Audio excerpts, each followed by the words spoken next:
Selanjutnya Ibu akan menjelaskan mengenai sholat dalam keadaan darurat. Keadaan darurat yang kedua, tadi yang pertama adalah sholat dalam keadaan sakit, yang kedua sholat di atas kendaraan. Seseorang yang bepergian dengan kendaraan tidak bisa melakukan banyak aktivitasnya secara normal termasuk sholat. Contohnya jika kita bepergian dari ketika misalnya naik haji atau umroh, kita akan berada di pesawat, kita tidak mungkin sholat seperti biasanya dengan posisi biasanya berdiri, ruku, sujud, itu tidak bisa karena kita berada di atas pesawat. Itu juga untuk turun kan tidak mungkin, perjalanan sangat jauh dari sini ke Mekah. Jika kita sholat nanti di Mekah, maka kita akan ketinggalan dua waktu sholat. Nah, lantas bagaimana? Apa kita boleh meninggalkan dua sholat ini? Nah, itu kita tetap wajib sholat, cuman Allah memberikan rukhsah, keringanan kita untuk sholat dalam posisi yang darurat. Misalnya beberapa tata cara kita sholat di atas kendaraan. Yang pertama ini sholat dengan cara sempurna. Sempurna itu tetap seperti biasanya, berdiri, ruku, sujud seperti biasanya. Contohnya ini. Nah, sholat dengan posisi sempurna. Ini ketika berada di dalam kereta api. Kalau kereta api mungkin ada musholanya, atau untuk seperti ini staff cleaning service-nya itu dia ada ruangan untuk sholat. Dia masih bisa sholat seperti biasanya. Maka mereka melaksanakannya dengan posisi sempurna. Yang kedua, jika tidak mungkin berdiri dan tidak mungkin menghadap kiblat, maka sholat dengan duduk semampunya. Contohnya seperti ini. Nah, ini di atas pesawat, dia tidak mungkin berdiri karena memang tempatnya sangat sempit, maka boleh dengan duduk. Ini sholat dengan posisi duduk semampunya. Ini malah menghadap kiblat yang ini. Jika memang yang pertama ya, jika tidak mungkin berdiri dan tidak mungkin menghadap kiblat, maka sholat dengan duduk semampunya. Jadi kita duduk saja pakai mukena, lalu menghadap searah kemana kendaraan itu membawa kita menghadap kemana, terserah ikut kendaraan.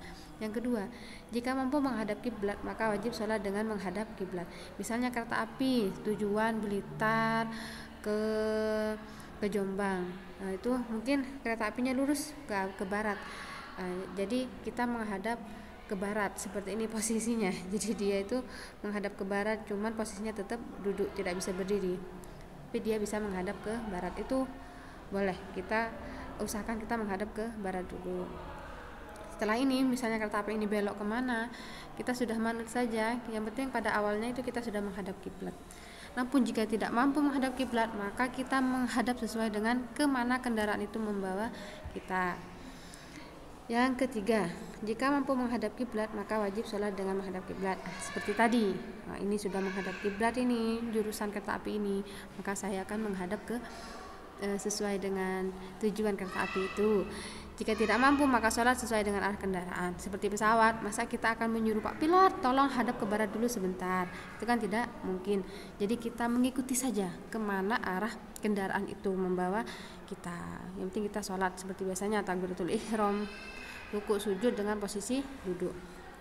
Selanjutnya boleh juga menghadap kiblat, takbiratul ihram saja, seterusnya menghadap ke sesuai arah tujuan kendaraan. Jadi ini sudah menghadap ke barat, langsung dia sholat takbiratul ihram, Allahu Akbar, seperti ini sholat. Kemudian kereta apinya belok ke kanan, belok ke kiri, belok ke barat, belok ke timur, ke selatan, ke utara.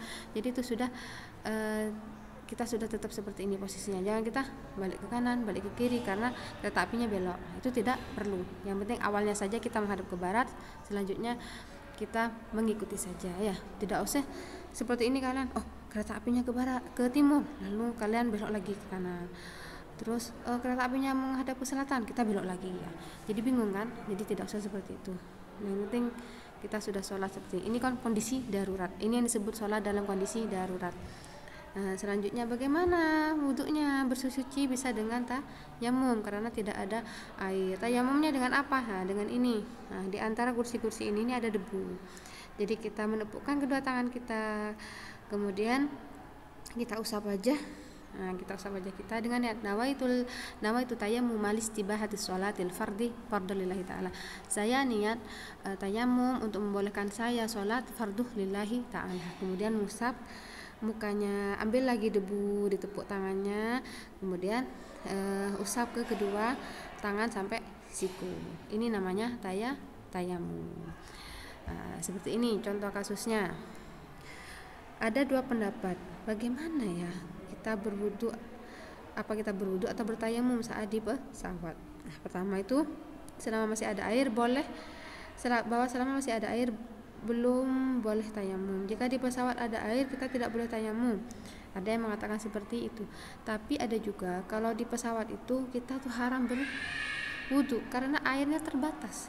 Air itu hanya untuk digunakan untuk buang air besar atau buang air kecil, maka lebih baik kita bertayamum saja ya ketika berada dalam pesawat. Karena perjalanan dari Indonesia menuju Mekah atau Madinah itu kurang lebih sekitar 9 sampai 11 jam. Jadi sudah pasti kita akan melewati 2 waktu salat 5 waktu. Misalnya kita pagi berangkat, mungkin kita masih maghrib atau isya nyampe di sana. Jadi ketinggalan sholat zuhur dan asar. Maka ini yang disebut dengan sholat dalam kondisi darurat. Kita boleh sholat di atas kendaraan dengan posisi yang sesuai dengan yang kita mampu. Jika kita mampu duduk maka kita duduk. Intinya kita tidak boleh meninggalkan sholat dalam kondisi apapun.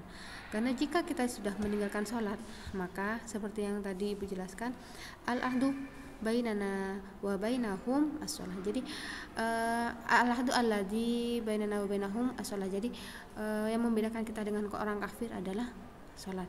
Jadi fa in tarakaha faqad kafar. Jadi jika kita meninggalkan sholat maka kita sungguh termasuk orang-orang kafir, na'udzubillah.